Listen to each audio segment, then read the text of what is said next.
Eu li O Príncipe de Nicolau Maquiavel já acho que pela quarta vez na vida. Eu vou trazer alguns ensinamentos aqui que eu aprendi no livro, o que fala sobre o livro, enfim. Né?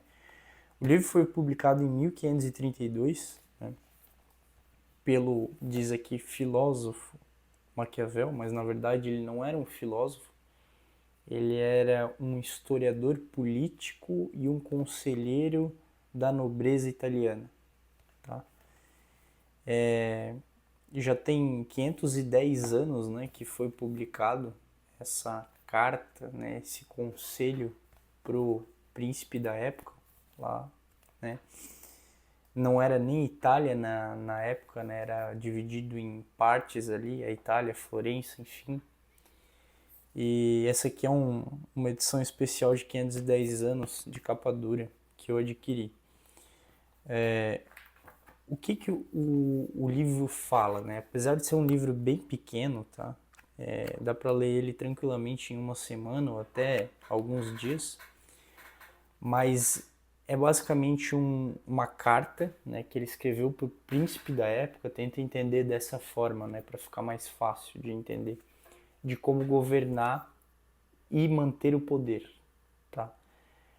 Como governar bem e manter o poder. Aqui ele usa vários exemplos de épocas passadas, de príncipes antigos e reis antigos, dos problemas, das cagadas que eles fizeram, né? Então fica bem difícil entender se tu não entende de história. Por exemplo, ele vai falar: ah, o rei tal no reino de Nápoles cometeu aquele erro porque foi muito arrogante perante aos seus soldados, entendeu? Então complica um pouco quando ele fala sobre esses fatos históricos, tá? Mas a ideia central do livro é basicamente essa: é falar como se manter no poder por mais tempo possível e como lidar principalmente com o povo, quem te botou no poder, né? Ou seja, se veio de forma hereditária ou não. Ah, teu pai já era rei e veio de forma hereditária. Como manter aquele poder sem que o povo te odeie, porque um dos piores fatores é o povo te odiar. Ou, ah não, foi de alguma forma hereditária, mas alguém te colocou ali. Então tu tem que cuidar para as pessoas que te colocarem ali não te odiarem, porque se tu tratar mal aquelas pessoas que te colocarem ali, provavelmente com o tempo elas vão te odiar. Então são várias questões, né, que ele trabalha no livro, pensando sempre de forma estratégica, política, como fazer com que as pessoas temam você, né? Tem ter algum temor assim, mas ao mesmo tempo não te odeie. Então, uma das frases que muita gente fala quando fala de Maquiavel é o que é melhor ser amado ou ser temido, né?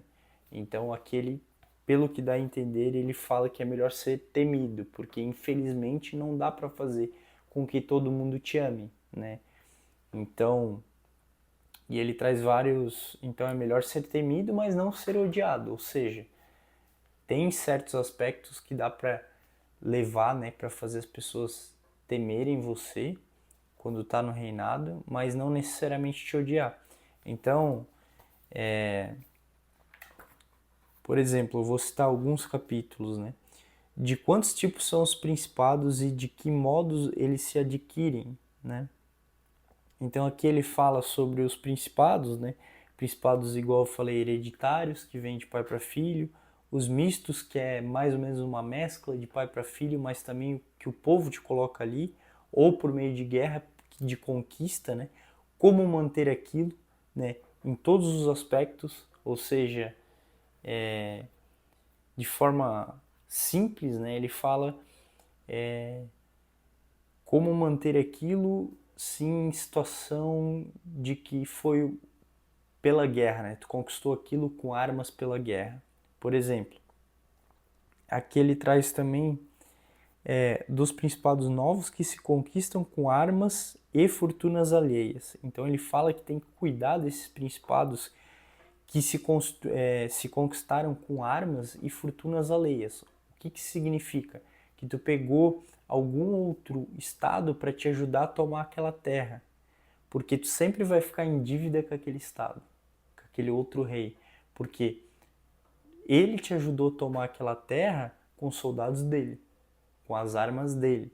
Então tem que sempre ficar ligado que a tua dívida com eles vai ser eterna. Então se tu puder tomar aquele estado com armas e soldados próprios, é melhor do que pedir ajuda e depois ficar com uma dívida pendente para o resto da vida, entendeu? Então são essas questões que ele traz no vídeo, no livro, né? Sempre pensando de forma estratégica.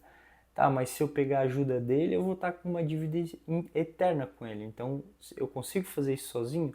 Não, não consigo. Então, o que fazer, né?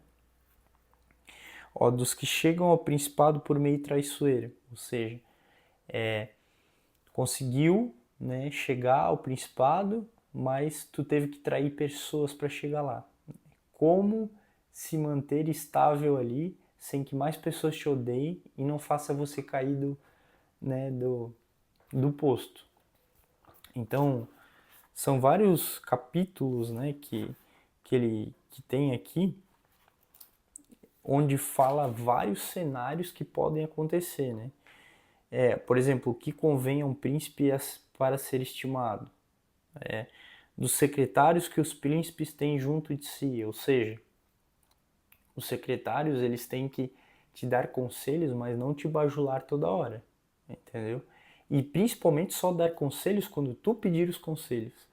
E não ficar dando conselhos a toda hora, porque se eles acreditarem que todos os conselhos que eles te dão, tu não consegue tirar um raciocínio próprio inteligente, eles vão tentar tomar o teu posto. Então tem várias formas de políticas estratégicas aqui que fala no Príncipe que hoje em dia dá para se usar na política atual. Né? Há 500 anos atrás se usava, né? Mais como uma arte de guerra, mas se levar ao ponto político hoje em dia, muitos grandes líderes mundial ainda leem esse livro aqui para tirar conselhos. Né? Por exemplo, Napoleão Bonaparte foi uma das pessoas que leu esse livro e tem livros dele com notas de rodapé dizendo o que ele achou sobre cada capítulo. Né? Então tem uma versão do Príncipe, se eu não me engano, que é com as notas de rodapé de Napoleão Bonaparte. Então o que eu quero dizer é o que?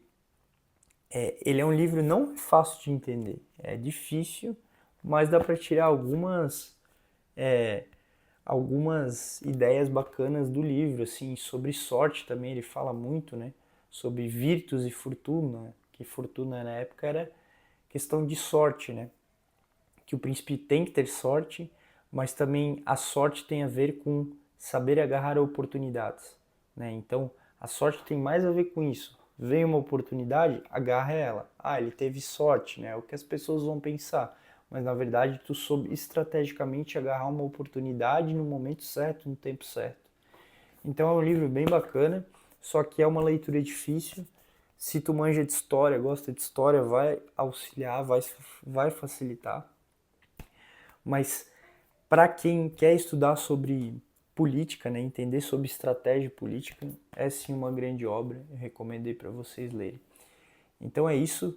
Se inscrevam no canal se gostaram desse pequeno review e até o próximo vídeo.